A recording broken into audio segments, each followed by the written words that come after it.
Hello everyone.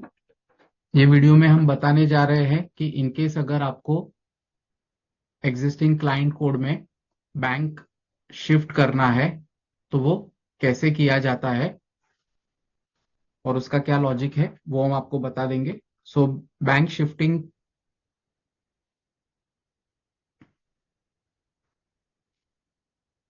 हमें बार बार ये questions आते हैं कि हमें डिफॉल्ट बैंक फ्लैग चेंज करना है तो वो ये बैंक शिफ्टिंग वाले जो प्रोसेस है उससे हो जाएगा। There is a bulk upload file जिसको हमें प्रिपेयर करके अपलोड करना है।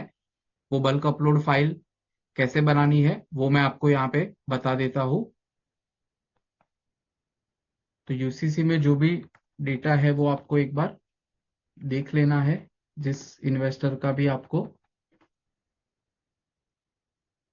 चेंजेस करने हैं। ओके। तो करंट सिनेरियो में ऐसा है कि ये जो बैंक नंबर 1 में एचडीएफसी बैंक है जिसका डिफॉल्ट बैंक फ्लैग यस है, वो अभी मुझे बैंक नंबर 1 में नहीं चाहिए। और बैंक नंबर 2 में जो मेरी एक्सिस बैंक है वो मुझे एज अ डिफॉल्ट बैंक चाहिए। ओके। तो मैं क्या करूँगा, ये जो फॉर्मेट है हमारा, यहाँ पे सबसे पहले कॉलम है क्लाइंट कोड का। तो जो क्लाइंट कोड है वो यहाँ पे हम मेंशन कर देंगे। Account type. Okay. Account type अगर सेविंग्स बैंक है, सेविंग्स अकाउंट है तो आप एस बी लिखेंगे। अगर करंट बैंक करंट अकाउंट है तो सी बी लिखेंगे।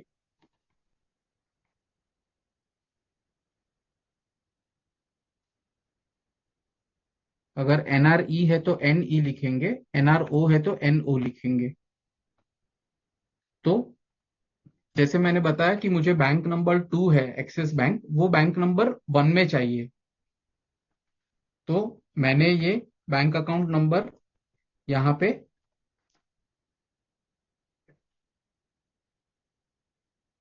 Bank number 1 bank details enter कर दी।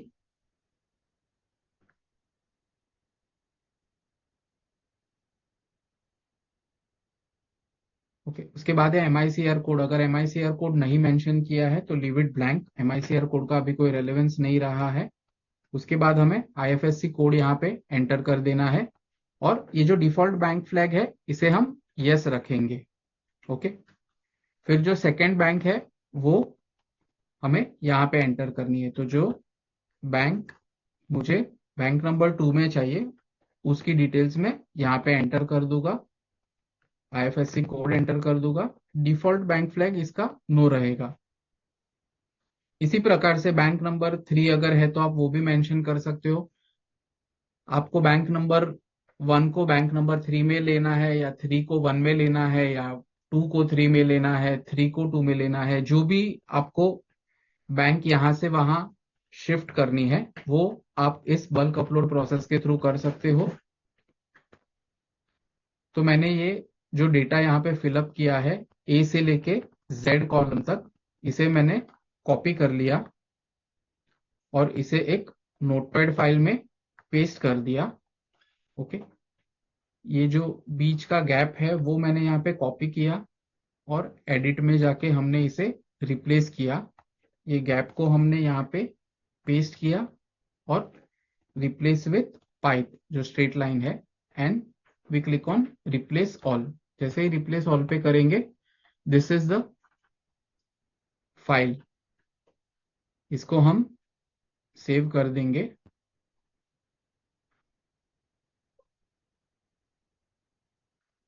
ओके। ये फाइल को हमें अपलोड करना है बीएससी स्टार एमएफ प्लेटफॉर्म पे। कहाँ पे करना है? एडमिन में, क्लाइंट डिटेल्स में, क्लाइंट बैंक अपलोड। यहाँ पे हम जाएंगे, एक्शन टाइप में सिलेक्ट करेंगे बैंक अपलोड। ओके। जो हमने फाइल बनाई है वो हम यहाँ से चूज करेंगे और अपलोड। ओके। स्क्रीन पे मैसेज आएगा, फाइल अपलोडेड सक्सेसफुली। ओके। ये होने के बाद इन्वेस्टर को ऑथेंटिकेशन के लिए एक मेल जाएगा। ठीक है। तो इन्वेस्टर जब वो ऑथेंटिकेशन करेगा उसके बाद ही वो जो चेंजेस आपने किए हैं वो सिस्टम में रिफ्लेक्ट होंगे। ओके। तो आप देख सकते हैं यहाँ पे इन्वेस्टर को ऑथेंटिकेशन का ईमेल रिसीव हुआ है, जैसे मैंने बताया। So the investor will click on the authentication link. तो आप यहाँ पे देख सकते हैं कि क्या क्या हमने डिटेल्स मॉडिफाई की है वो भी यहाँ पे शो हो रहा है। Okay, account number, IFSC code जो भी चेंज हुआ है अकाउंट 1 से 1 2 में और 2 से 1 में, तो वो यहाँ पे आपको इन्वेस्टर को शो होगा। The investor has to do the authentication. Authentication का स्क्रीन इस प्रकार दिखेगा। इन्वेस्टर को सिर्फ एक्सेप्ट करना है।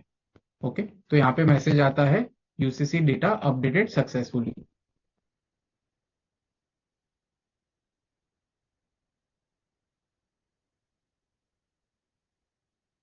अब आप जाके अगर यूसीसी में चेक करेंगे,